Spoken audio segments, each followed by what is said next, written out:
Assalamualaikum warahmatullahi wabarakatuh, Bu Erna. Oke, Bu Erna apa kabar? Alhamdulillah sehat? Sehat, alhamdulillah. Penggeraknya lancar ya? Lancar, alhamdulillah Bu, alhamdulillah. Dan ini saya juga mau datang karena memang ada tugas dari guru penggerak Bu. Ini mewawancarai Ibu tentang pengambilan keputusan berbasis nilai-nilai kependidikan dan pendidikan Islam yang biasa dilakukan di sekolah.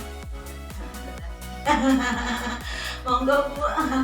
Bu Erna, saya mau minta Bu Erna untuk kenalan dulu. Saya Erna Stamini,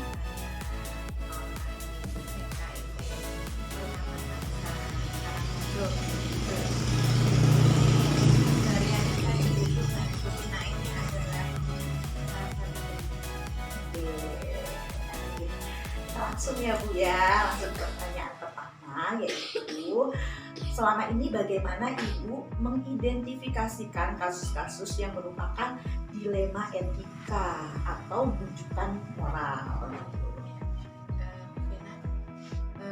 sekolah kita memang usia dasar kita sekolah dimanapun SD mesti ada permasalahan. Nah ini untuk sekolah kita khususnya, dan ini saya ketika memulai menganalisa sebuah masalah SD kita selalu permasalahan dan latar belakang dari permasalahan tersebut. Nah sehingga dari situ kita bisa menilai atau melihat ini kasusnya berpotensi dilematik atau bukan moral. Kemudian kita juga bisa bersikap dan kemudian kita harus Jadi memang harus mencari akar permasalahannya ya Bu ya. Boleh ya. tentunya ketika menjadi seorang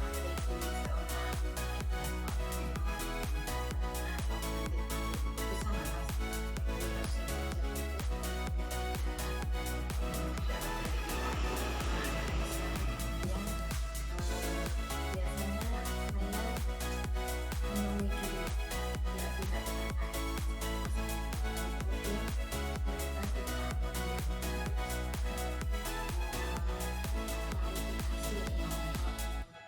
budaya kita itu namanya tabayun. Dari situ kita bisa melihat masing-masing seperti apa, kemudian ketika diperhatikan bagaimana. Nah, karena ini adalah mereka sama-sama kedudukannya benar gitu ya. Tentunya sebenarnya untuk efeknya ini baik semua sebenarnya gitu ya. Hanya mungkin mereka ini ya perlu ditempatkan di porsinya masing-masing. Nah ini nanti karena kedua-duanya benar, saya kira kita berikan kesempatan untuk mereka bisa menjalankan atau memberikan terkait kasus tersebut. Nanti prioritasnya hanya mereka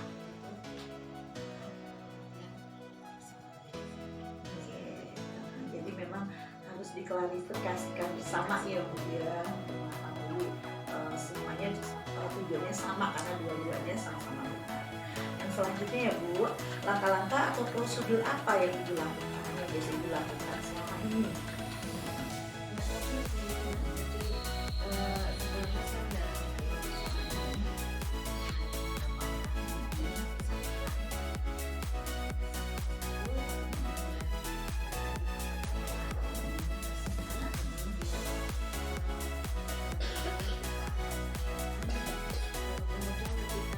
Sebenarnya saya kira ini hanya masalah komunikasi saja ya. Sehingga nanti saya kira akan ada jalan tengah itu. Karena ini kalau sama-sama benar itu kita tinggal win-win solution seperti itu. Nah, baru kemudian nanti ketika sudah Kita lanjut ya Bu, langkah-langkah atau prosedur seperti apa yang biasa Ibu lakukan selama ini? Prosedurnya yang jelas nanti ketika ada permasalahan diidentifikasi dulu permasalahan ini seperti apa, mau pakai yang ini atau yang itu, yang diselesaikan yang mana dulu, atau kalau ada dua pemecahan yang ditawarkan kita mau ambil yang mana. Identifikasi, setelah itu juga melihat dari berbagai sisi, dalam artian ya dari sisi saya sebagai personal, kedudukan saya seperti apa, kondisi teman-teman seperti apa, lingkungan seperti apa. Nah selain itu juga nanti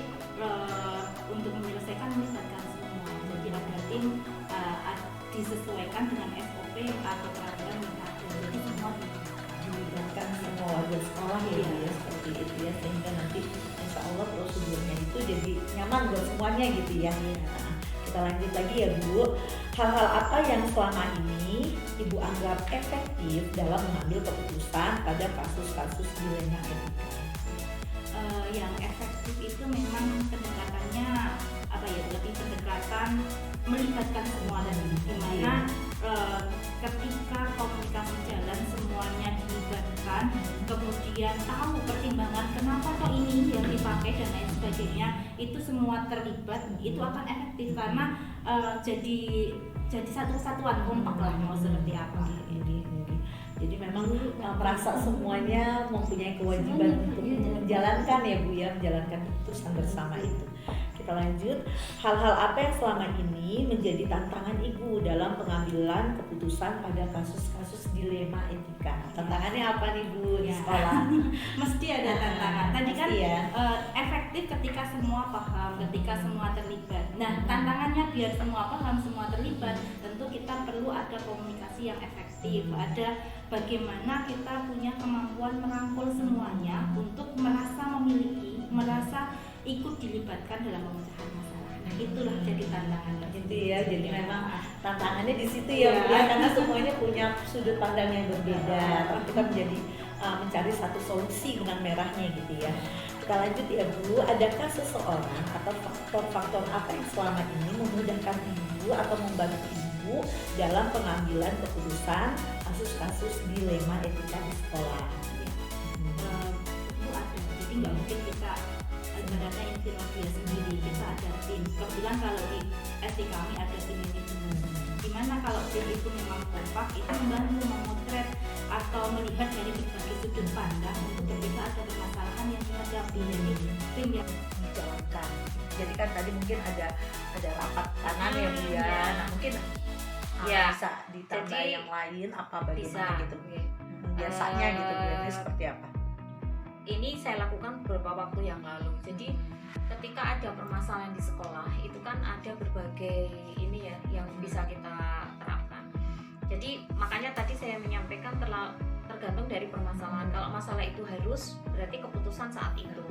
Kalau tidak, saya biasanya kemudian membuat, misalnya kalau ini untuk guru ya, antar guru, saya punya SOP setiap pagi itu kita ada apel pagi untuk guru. Apel pagi untuk guru itu sebenarnya salah satunya adalah supaya saya bisa cek kehadiran, kemudian cek permasalahan yang ada itu setiap pagi, sehingga up to date permasalahan ataupun apapun informasi itu up to date pagi itu bisa saya ketahui. Kemudian ada juga grup sekolah gitu ya, itu mungkin untuk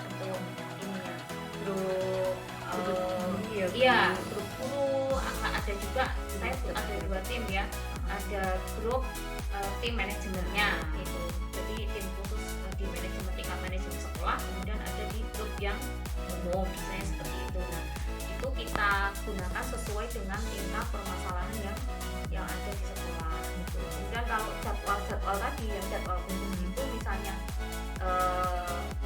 contohnya mungkin kalau saya lebih enak mungkin kayak kalau supervisi gitu ya. Kalau kayak supervisi itu kan semacam supervisi itu kita ada penjadwalan khusus sebelum hari H kan biasanya konfirmasi dulu ya, kita mau ini kapan, kita janjian dulu. Jadi memang tidak semena-mena ya sama misalnya guru atau yang lain harus saatnya sekarang juga enggak juga itu, tapi kapan bisanya ya direncanakan dulu, kemudian janjian dulu pas memang jadwalnya benar-benar kosong semua. Nah itu baru lagi ya Bu ya. Ini dari hal yang tadi Ibu sampaikan itu, pembelajaran apa sih yang dapat Ibu petik dari pengalaman kita bercakap-cakap live tadi ya tentang pengambilan keputusan dilema etika gitu, pembelajaran apa yang bisa dipetik?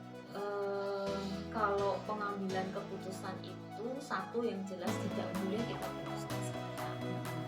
Itu sudah harga mati ya istilahnya, nggak boleh. Jadi pengambilan keputusan itu akan lebih baik tadi secara tim atau secara forum sama-sama dengan yang lain, musyawarah itu akan lebih baik, karena keputusan sendiri dengan keputusan banyak orang itu bagaimanapun pertimbangannya pasti akan lebih baik yang diputuskan bersama-sama seperti itu.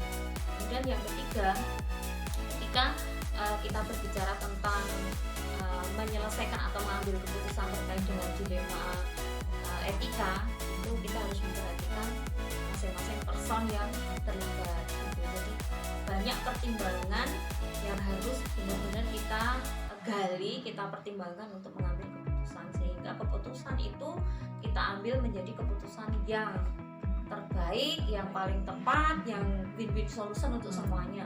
Solution ya Bu ya. Jadi insya Allah semuanya jadi nyaman Ya. dan merasa